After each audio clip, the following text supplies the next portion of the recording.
आई के एसोसिएट के YouTube channel में आप सभी का स्वागत है। अब जीएसटी के पोर्टल पर एक नया लेजर और ऐड चुका है। अभी तक 3 लेजर थे, एक केस लेजर, एक क्रेडिट लेजर और ई लायबिलिटी लेजर।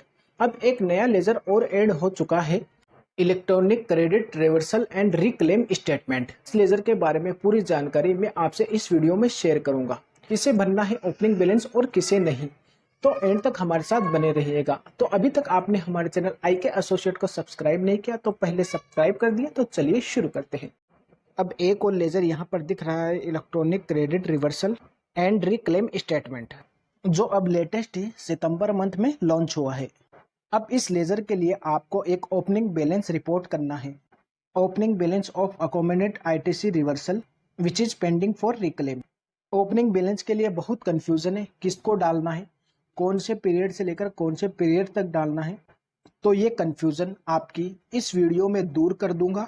उसके अलावा और भी बातें इस वीडियो में मैंने आपके लिए ऐड करी है रिलेटेड दिस लेजर, जो नया लेजर आया है, electronic credit reversal and reclaim ledger. तो इस वीडियो को आपको पूरा एंड तक देखना है। जैसे ही आजकल आप अपने जीएसटी पोर्टल को ओपन कर रहे हो, लॉगिन कर रहे हो वहां पर, तो आपको एक नया टैब दिख रहा है, reporting ITC reversal and opening balance. इसको समझने के लिए हम एक एग्जांपल लेंगे। यहाँ पर मैंने ओपन कर रखी है टेबल 4 जीएसटीआर 3B की।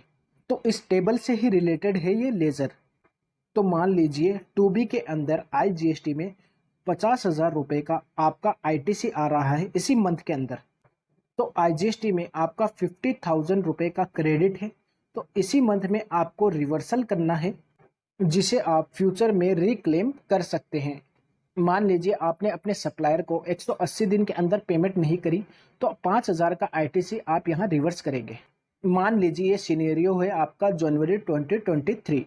तो मान लीजिए आपका 2B से आईटीसी आईजीएसटी के अंदर 50,000 रुपये का आ रहा था, तो वो आपने क्लेम कर लिया। इसके अलावा आपने 5,000 रुपये का आईटीसी आपको रिवर्स करना है इसी मंथ में। पहले लिया था, आज इसलिए रिवर्स कर रहे हैं क्योंकि आपने सप्लायर को 180 दिन के अंदर पेमेंट नहीं करी। तो आप इस क्रेडिट को फ्यूचर में लेने के लिए एलिजिबल हो जब आप पेमेंट कर दोगे सप्लायर को। यह आपने रिवर्स करा था जनवरी 2023 में, तो जुलाई में आपने सप्लायर को पेमेंट कर दी।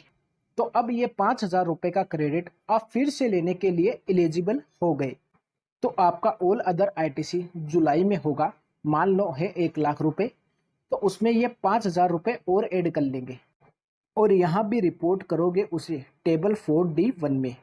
ठीक है, वो 5,000 रुपये आप यहाँ भी रिपोर्ट करोगे। अभी तक आप ऐसा कर रहे थे। अब जीएसटी पोर्टल क्या करेगा, इसकी ट्रैकिंग करेगा। जो आप अमाउंट रिक्लेम कर रहे था ना, उसकी ट्रैकिंग करेगा। अगस्त की रिटर्न भर रहे हो आप सितंबर में, जो अगस्त की रिटर्न आप भर रहे हो सितंबर में, तो यहाँ से जीएसटी पोर्टल इसकी ट्रैकिंग ऑटोमेटिक करेगा। कैसे करेगा? इस लेजर के थ्रू, जो हमारा नया लेजर आया है। तो पिछला जो है, जब से हमारा जीएसटी आया है जुलाई 2017 से लेकर जुलाई 2023 तक, वहां से लेकर अब तक ओपनिंग बैलेंस आपका जीएसटी पोर्टल को पता नहीं है। उन्हें नहीं पता कितना क्रेडिट आपने रिवर्स कर दिया। ये टेबल थी 3B की, टेबल नंबर 4, वो थोड़ी डिफरेंस थी। पहले इस तरह से रिपोर्टिंग नहीं होती थी, तो पहले कुछ डिफरेंस था। तो पोर्टल को नहीं पता ये जो पीरियड है आपका, इसमें आपने कितनी आईटीसी रिवर्स कर दी, और जो आपने रिवर्स करी वो रिक्लेम करने के लिए एलिजिबल है, रिक्लेम नहीं किया और रिक्लेम करने के लिए एलिजिबल है। आपको लग रहा है कि नया सा लेजर आ गया, चलो रिक्लेम में डाल देते, नहीं। तो जो आप एलिजिबल हो रिक्लेम करने की, जो हमारी पेमेंट की कंडीशन है 180 डेज की, 180 डेज के अंदर पेमेंट नहीं करते हो, तो जितना भी इनपुट टैक्स क्रेडिट आपने लिया है इंटरेस्ट के साथ आपको रिवर्स करना है। तो आप उसको रिक्लेम कर सकते हो, तो जब आपने सप्लायर को पेमेंट कर दिया। तो जीएसटी पोर्टल पर आपने जो ये ओपनिंग बैलेंस रिपोर्ट करना है ना, declaration of opening balance of accommodated ITC reversal which is pending for reclaim. तो जिस दिन आप पोर्टल ओपन करोगे, यहाँ पर उस दिन की डेट दिखाएगा। तो ऐसा कौन सा आपका इनपुट टैक्स क्रेडिट है जो आपने रिवर्स तो कर दिया था पास्ट में, लेकिन अभी तक आपने रिक्लेम नहीं करा। तो यहाँ पर आपको ये चीज़ समझनी है, आपके माइंड में क्लियर हो जाना चाहिए जो आपने पास्ट में रिवर्स कर दिया था तो अभी भी उसको रिक्लेम कर सकते हो। तो वो यहाँ पर ओपनिंग बैलेंस में आपको रिपोर्ट करना है। आपने पूरी रिपोर्ट बना लो जब से जीएसटी आया है तो जुलाई 2023 तक। तो कोई ऐसा आईटीसी है जो आपने रिवर्स कर दिया, जो आज भी आप उसको लेने के लिए एलिजिबल हो, तो उसको यहाँ पर आप रिपोर्ट कर दो। ये रिपोर्टिंग उसी पर्सन के लिए है जिनका ऐसा आईटीसी है जो फ्यूचर में वो रिक्लेम कर सकते हैं। पीरियड कौन सा है दोबारा से बता रहा हूँ, फिर से सुन लेगा। अगर आप मंथली टैक्स पेयर हैं, मंथली टैक्स पेयर हो तो जुलाई 2023 तक की वर्किंग करोगे।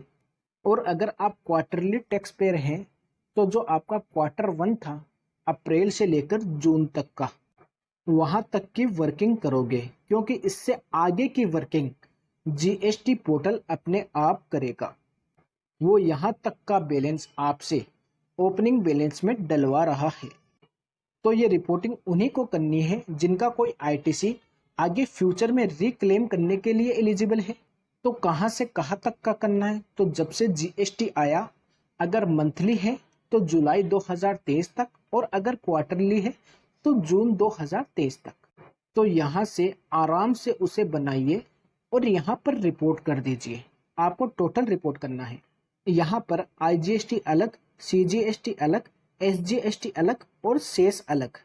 आईजीएसटी में 10,000 एंटर करता हूँ, सीजीएसटी में 2,000, तो सीजीएसटी जितना है उतना एसजीएसटी आएगा। सेस है वो भी डाल सकते हो, बस यहाँ पर क्लिक करना है और ईवीसी करना है, सबमिट विद ईवीसी कर देना है। ये आपको जो रिवर्सल है ये आप 30 नवंबर तक डाल सकते हैं, यानी कि 30 नवंबर तक आप ओपनिंग बैलेंस डाल सकते हैं। हाँ, इसके अलावा आपको पोर्टल 3 बार अमेंड करने के लिए भी कह रहा है। मुझे पोर्टल 3 बार अमेंड करने की भी ऑप्शन देगा। तो 30 नवंबर के बाद अगर मैं ओपनिंग बैलेंस डालूंगा तो फ्रेश ओपनिंग बैलेंस नहीं डाल पाऊंगा, बट कोई अमेंडमेंट मुझे करनी है तो मैं 31 दिसंबर तक अमेंड कर सकता हूँ। क्लियर हो गया आपको? तो इसकी डेडलाइन है, ऐसा नहीं इसकी डेडलाइन नहीं है।